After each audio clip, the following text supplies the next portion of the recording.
성균관대학교 경영학과 교수인 유필화 교수란 분이 계십니다.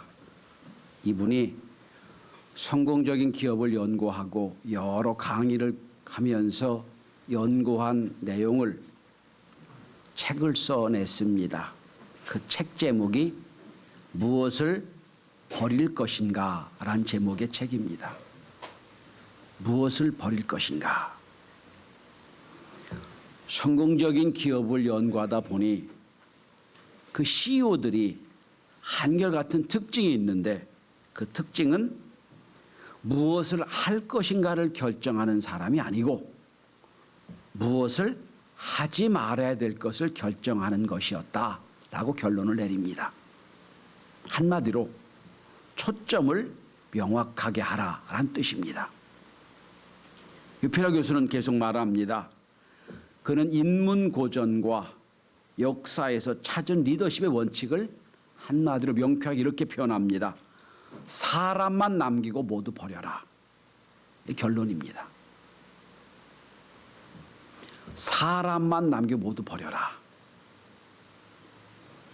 우리가 잘 아는 스티브 잡스, 애플사의 스티브 잡스는 이렇게 말합니다. 집중이란 집중할 일에 예스한 것만 얘기하는 것이 아니다. 오히려 다른 좋은 아이디어 100개를 버릴 수 있는 100개에다 노라고 대답할 수 있는 것이 집중력이다라고 표현하고 있습니다. 또 역시 세계적인 경영 전략서인 좋은 기업을 넘어 위대한 기업이라는 책에서 짐 콜린스는 이렇게 말합니다. 우리는 계속해서 일하고 또 일하고 반복해서 일함으로 가속도를 내려고 열심을 다한다. 그리고 엄청난 할 일의 목록을 만들어낸다. 그러나 그렇게 하는 것은 아무 소용이 없다. 오히려 위대한 기업을 만든 사람들의 특징은 할 일 못지않게 하지 말아야 될 목록을 잘 정리하고 쓸모없는 일을 정리하는 것에 숙달된 회사가 성공했다라고 말합니다. 여러분, 어려움을 당할 때는 본질로 돌아갑니다. 잘 될 때는 이것저것 다 퍼쳐놓을 수 있어요. 근데 어렵고 힘들 때는 우리가 마지막까지 가지고 가야 될 집중할 것이 무엇인가에 집중하게 됩니다. 연초부터 코로나19 때문에 우리 삶이 모든 부분이 영향을 많이 받았습니다. 기업은 기업대로 위축되고 사람은 사람대로 접촉이 안 되고 일상이 무너졌다 보니 또 심지어 봉쇄하는 일까지 있다 보니 모든 것이 다 어그러져 버렸습니다. 그래서 기업이나 개인의 라이프 스타일도 바뀔 수밖에 없는 상황이 됐습니다. 이제 어느 정도 익숙해져 있습니다.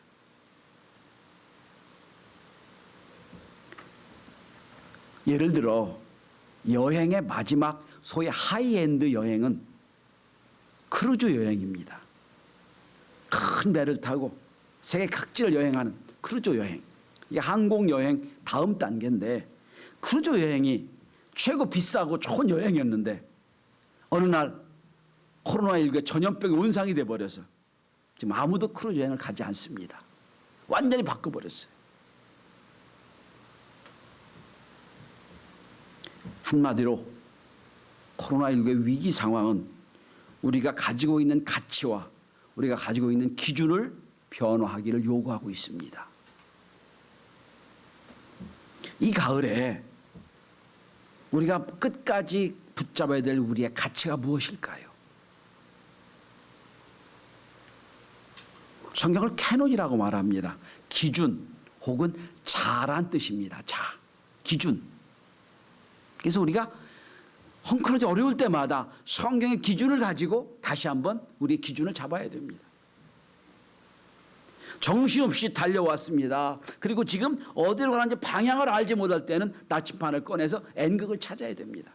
어디가 북쪽인지 어디가 남쪽인지를 알아야 제대로 방향을 찾을 수 있습니다. 오늘 본문은 사도 바울이 데살로니가 교회에 쓴 편지 중의 일부분입니다. 사도행 17장을 보면 데살로니가 교회에 선교한 내용이 나옵니다. 사도 바울이 데살로니가라는 도시에 선교를 나갑니다. 그래서 원래 사도 바울이 하던 복음의 패턴대로, 전도의 패턴대로, 사도 바울은 성경에 익숙한 사람이고 성경을 많이 한 학자다 보니 이제 안식일마다 유대인들이 모인 곳에 가서 말씀을 전합니다. 말씀을 전하는데 그 유대인들 중에 성경을 아는 게 유대인들이니까 구약에 있는 이 땅에 오기로 한 메시아가 바로 예수 그리스도다, 이걸 전하는데 복음을 전하는 일을 합니다. 자, 그렇게 복음을 전하는데 그 중에 유대교인 중에 성경의 표현대로 하다면 귀부인들이 이 사도 바울의 말을 듣습니다. 그리고 바로 살기로 작정한 사람들이 사도 바울의 말을 들어요. 자, 여기서 좀 생각해 보셔야 됩니다.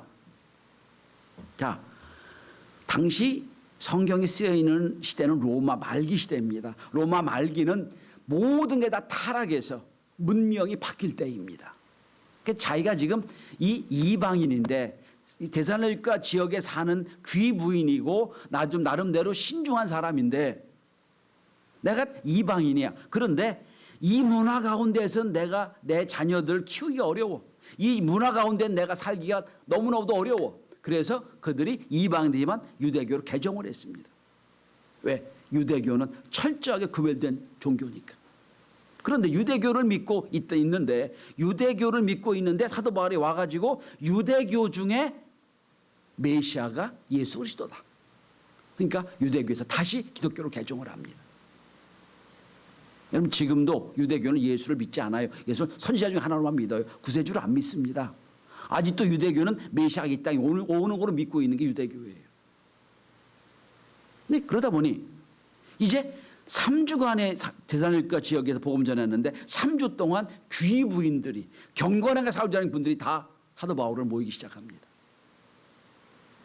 그러다 보니 유대교인들이 난리가 났어요. 유대교인들이 폭동을 일으킵니다. 그래서 사도 바울을 헤아려 둡니다. 사도 바울의 제자들이 사도 바울을 다른 곳으로 피신시킵니다. 불과 3주 동안 데살로니가 교회, 데살로니가 지역에 있었는데 3주 동안 거기 복음의 씨가 뿌려진 거예요. 그런데 그렇게 사도 바울이 다른 곳으로 옮겨져 있는데 거기 복음의 씨가 뿌려진 그 상황에서 나중에 교회가 세워진 게 데살로니가 교회예요. 복음의 생명력이 있어서 그 3주 동안 귀부인들과 또 경건하게 살고자 하는 사람들에게 복음 전하는 것들이 씨가 돼가지고 거기 복음의 역사가 일어납니다.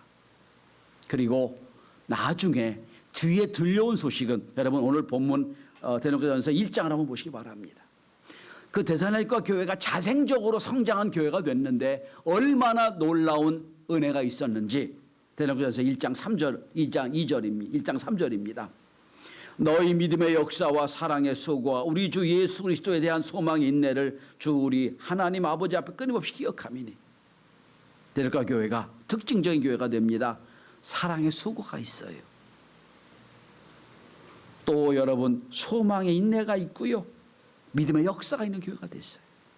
참 좋은 교회가 된 거예요. 아니 자기는 그냥 복음의 씨만 뿌려놓고 왔는데 그럼 막 도망쳐 나왔는데 그때는 거기서 교회가 세워집니다. 이 소식을 듣고 쓴 것이 데살로니가 전서 후서예요.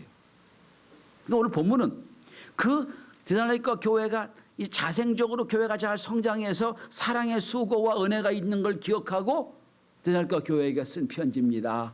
참 칭찬과 격려하는 것이 데살로니가 전후서의 이야기입니다.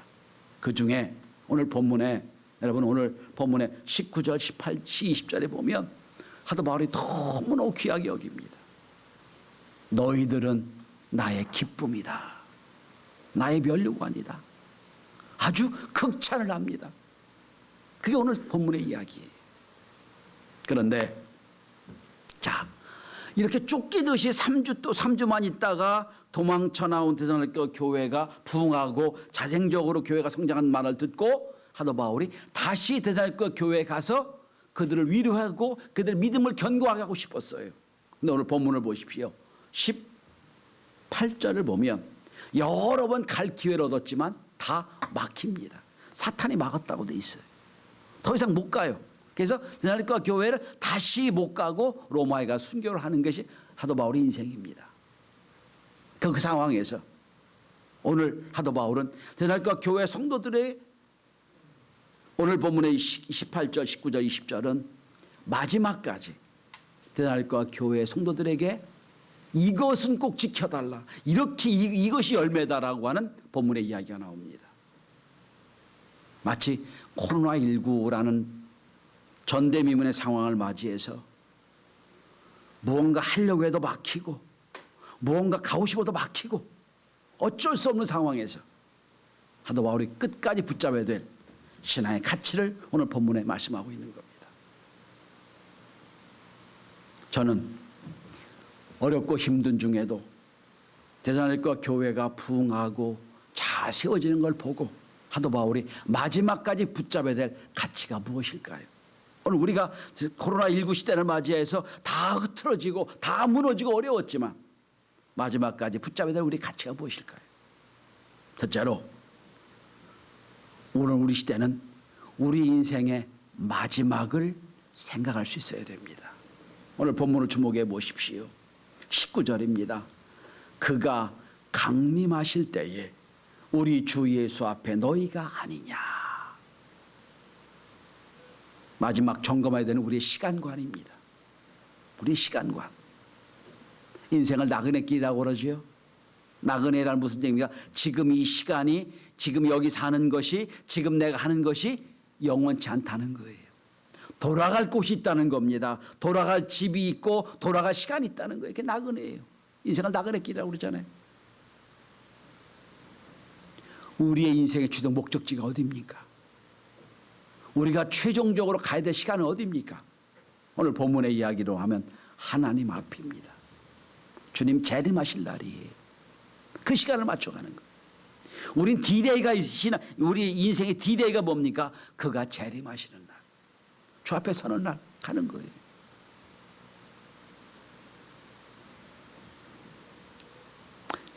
여러분 나이가 들수록 세월이 빠른 걸 느끼죠. 그죠? 10대는 시간이 안 가고요. 30대도 마찬가지인데 50, 60 넘어가면 시간이 왜 이렇게 빠른지 몰라요. 아마 나이에 따라서 속도가 더 빨라지는 모양이에요. 정신없이 돌아갑니다.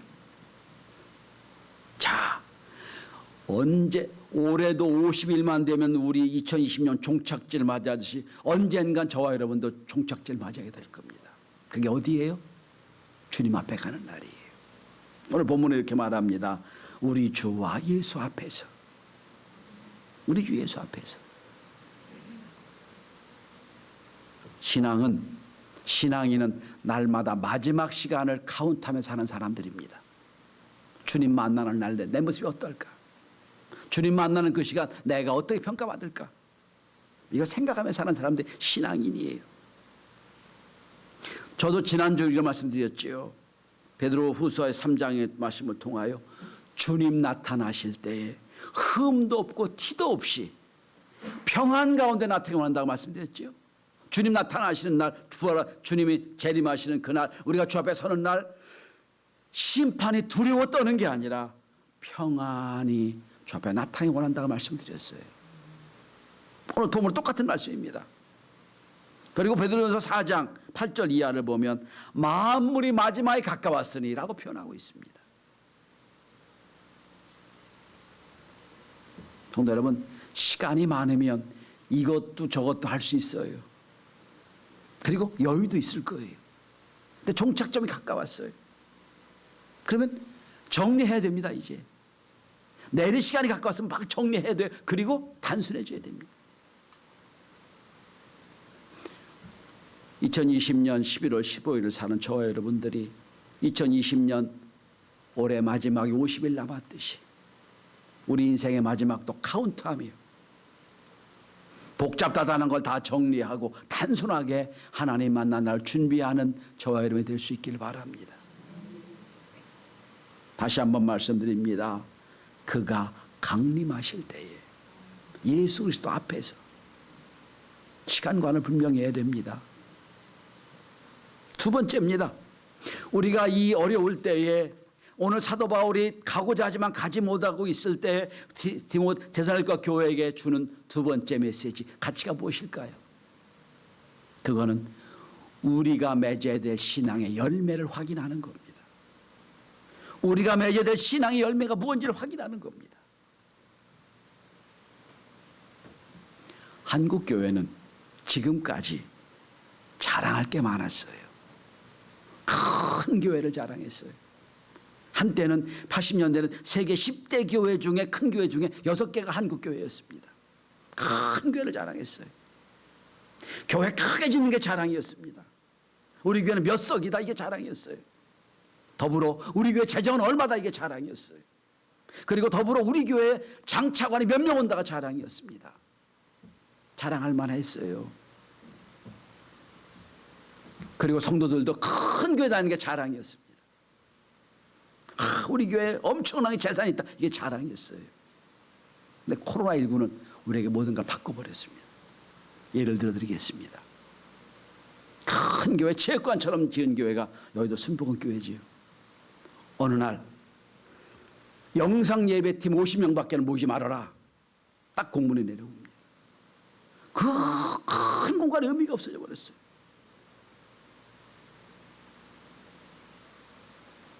다 빼고 50명만 모여라.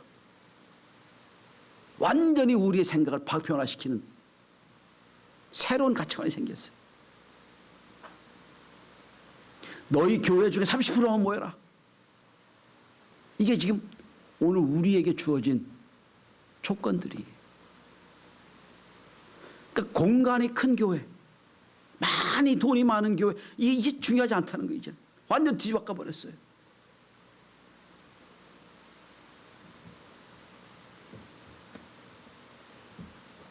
만약에 예수님이 큰 교회를 진다고 하셨다면 역사적으로 남는 교회가 지금 몇 개 있었을 거예요. 예수님 한 번도 3년 동안 교회 진 적이 없어요. 예수님이 그 능력으로 돈을 번다 그러면 록펠러 가문의 몇 배 이상 돈을 벌었을 거예요. 돈 벌지 않으셨어요. 오히려 가난한 자로 다니면서 사람들이 주는 은혜를 받아 살았어요. 그리고 예수님은 3년 동안 11명의 제자 키우는 데 집중하셨어요. 12명을 키웠죠. 그중 한 명은 배반했죠. 3년 내내 그 능력과 그 놀라운 역사로 사람만 키워냈어요. 전 생각해 봅니다. 하나님 마지막 날에 우리를 어떻게 평가하실까? 하나님, 제가 몇천 명 모이는 교회 세우다 왔는데요. 그게 자랑이 될까? 하나님, 내가 엄청난 돈을 벌었는데 그게 자랑이 될까? 내가 대통령을 몇 번 하고요. 내가 막 높은 위치에 있는데 그게 자랑이 될까? 하나님은 결코 그거를 자랑이라고 여기지 않으실 겁니다. 유필아 교수가 다 버리고 사람만 키우라고 한 것처럼 다시 한번 우리의 신앙의 패러다임을 바꿔야 될 때라고 생각을 합니다. 오늘 여러분, 오늘 본문의 사도 바울이 데살로니가 교회 성도들에게 너희들 큰 교회 세웠다, 잘했다, 너희들이 많이 모이는 거 자랑했다 이렇지 않았어요. 오늘 본문을 다시 한번 주목해 보시기 바랍니다. 그리고 여러분 본문의 19절을 우리 다 함께 같이 읽어보겠습니다. 시작. 우리의 소망이나 기쁨이나 자랑의 면류관이 무엇이냐? 그가 강림하실 때 우리 주 예수 앞에 너희가 아니냐? 바로 너희들이 나의 자랑이다. 건물이 아니고 재정이 아니고 능력이 아니고 너희가 나의 자랑이다. 사람을 얘기하는 거예요. 성도를 말하는 거예요. 여기 나의 기쁨이라는 게 뭐냐면 생각만 해도 기쁨을 주는 사람을 기쁨이라고 합니다. 데살로니가 교회 가진 못하고 있어요 지금. 가진 못하고 있지만 그 세상의 교회 성도를 볼 생각만 해도 기쁨이 넘쳐. 혹시 여러분 이 중에 할머니 할아버지들은 이해가 되실 것 같아요. 할머니 할아버지의 특징은 핸드폰에 꼭 손자 손녀 사진을 넣고 다니더라고요. 보기만 해도 좋은 거예요. 이걸 기쁨이라고 표현하는 겁니다. 보기만 해도 좋아. 제 친구들도 이제 손자 손녀가 많아요. 그래서 만날 때마다 보여주려고 해요. 아 그만해. 그게 기쁨이 되는 거예요. 그게. 여러분 하나님의 기쁨이 뭘까요? 우리를 보시기만 해도 좋아. 이게 기쁨이에요. 하나님의 기쁨. 그리고 오늘 여러분 자랑의 면류관이라고 그럽니다. 면류관이라는 건 여러분 헬라어로 두 단어가 나옵니다. 왕관을 뜻하는 디아데마라는 단어가 있고요. 그 다음에 또 관을 뜻하는 스테파노스라는 단어가 있어요. 이게 우승자에게 주는 왕관, 관. 근데 스테파노스는 또 둘로 나눕니다. 우리는 왕은 왕관이 아니고 이제 우승자에게 주는 왕관, 그러니까 관인데 스테파노스는 1등에게 주는 스테파노스 관이 있고요. 그다음에 또 한 가지는 축하를 위하여 쓰여지는 관이 있어요.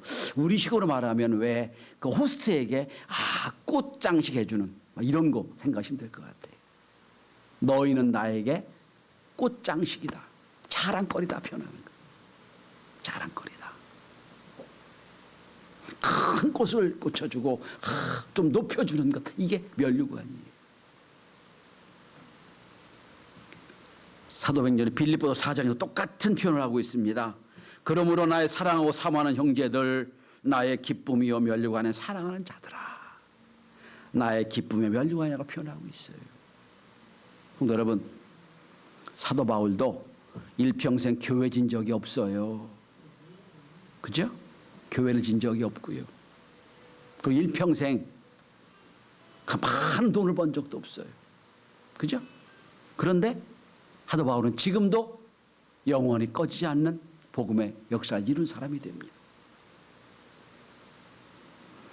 성도 여러분, 주님 앞에 갔을 때 재산을 많이 남기고 왔다고 칭찬하실까요?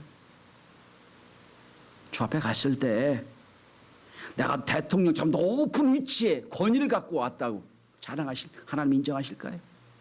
아니면 내가 명예를 높이 가지고 막 다른 사람 추앙을 받았다고 인정하실까요? 재산은 하나님 나라에 쓰인 것만 인정받을 겁니다. 권위는 그 권위를 가지고 어려운 사람들을 도울 때 인정받을 겁니다. 명예는 그 명예를 가지고 더 하나님을 높일 때 인정받게 될 겁니다.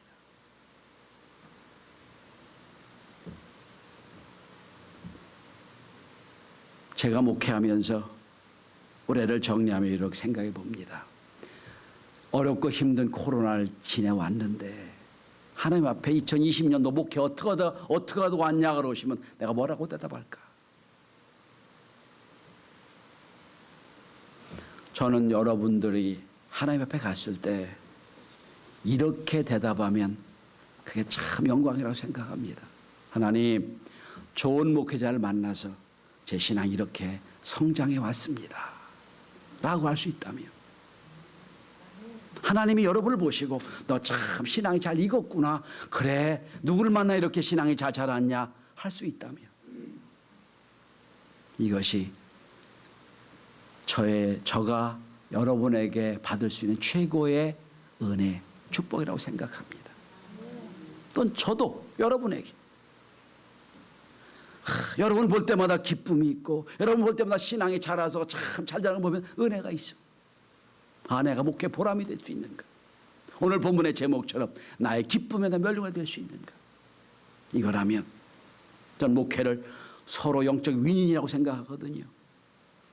목사는 성도를 잘 만나고 성도는 목회를 잘 만나서 서로 윈윈해서 주의를 감당하는 것 할 수 있다면 가장 큰 축복이라고 생각합니다. 여러분은 저에게 기쁨이요 면류관입니다. 미국 역사 중에 역사상 재선을 하지 못한 대통령이 5명 있습니다. 아마 6명째 나오겠지요. 현재 대통령이 재선 못했으니까 못할 테니까. 근데 역사상 재선하지 못해 실패한 대통령 중 하나가 지미 카터 대통령이에요. 그는 정치를 잘 못했어요. 근데 그는 오히려 대통령 이후 대통령 퇴임 이후에 영향력 있는 지도자가 됩니다. 세계 분쟁 각제 다니면서 평화전도사가 됩니다. 결국 그는 노벨 평화상을 받습니다. 대통령직을 퇴임하고 그 다음 주 조지아주 작은 도시 플레이스란 작은 도시, 인구 전체가 700명밖에 안 되는 도시, 마라나타 그가 다니는 교회 인파가 넘쳐났습니다. 왜냐? 세계 각지 언론인들이 지미 카터 대통령이 퇴임 후에도 작은 교회에서 주일학교 교사를 하고 있는지 보기 위해서. 그런 대통령 4년 있는 동안도 시간만 나면 비행기로 그 작은 시골에 가서 주일학교 교사의 사명을 감당했던 것이기 때문에 대통령 끝난 뒤에도 가는지 가서 가봤더니 300명밖에 안 들어가는 교회에 수천 명이 모여서 취재 경쟁을 했습니다. 예배가 다 끝난 뒤에 기자 한 명이 물었습니다. 대통령에게. 대통령님, 전 대통령님 언제 행복하십니까? 대통령 때 행복하다고 아마 대답을 기대했던 것 같아요. 같은 데 말합니다. 지금 행복합니다. 내가 이걸 내 사명을 알기에 행복합니다 했습니다. 그리고 세계 분쟁적을 다니면서 죽을 고비를 열어 넘기고 있을 때 또 기자가 물었습니다. 분쟁적이 다니면 위험하지 않습니까? 대통령은 말합니다. 아닙니다. 나는 죽어서도 갈 곳이 있기에 전혀 두렵지 않습니다. 라고 말했다고 그래요. 그는 진정으로 남게 될 것이 무언지를 알았던 사람이에요. 대통령의 권위, 병해보다 한 영혼을 키워내는 것이 그의 가장 멸류관을 알았던 사람입니다. 성도 여러분 왼쪽 교회 저 전면을 보시면 사람을 키우는 교회라고 되어 있어요. 마지막 우리 교회가 붙잡아야 될 것은 바로 여러분입니다. 여러분의 자녀들입니다. 여러분 자녀가 한 사람이 믿음으로 바로 선다면 천하를 얻는 것보다 더 귀한 열매가 될 것입니다. 영광의 면류관이 될 것입니다.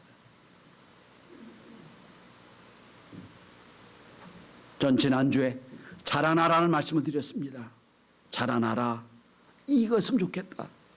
하나님의 기대를 알고 은혜 가운데서 하나님을 알므로 자라났으면 좋겠다 말씀을 드렸습니다. 저는 이번 주에 우리가 맺어야 될 열매가 무엇인지를 다시 확인하고 싶습니다. 올 한 해 여러분 신앙을 얼마나 잘하셨습니까? 주의를 할 때마다 기쁨이 있습니까? 맡겨진 작은 것, 큰 것 어떤 것이든지 할 때마다 은혜가 있습니까? 여러분의 자랑이 무엇입니까? 이 가을이 깊어지고 가고 깊어집니다. 우리가 가야 될 시간은 어디 있습니까? 우리가 맺어야 될 열매는 무엇입니까? 깊이 고민하고 다시 한번 본질로 돌아가서 주님 만난 날을 생각하고 우리의 열매가 무엇고 기쁨이 뭐고 면류관이 뭔지를 확인하고 영원권에 최선을 다하는 저와 여러분이 되시기를 주의 이름으로 축원합니다. 기도합니다.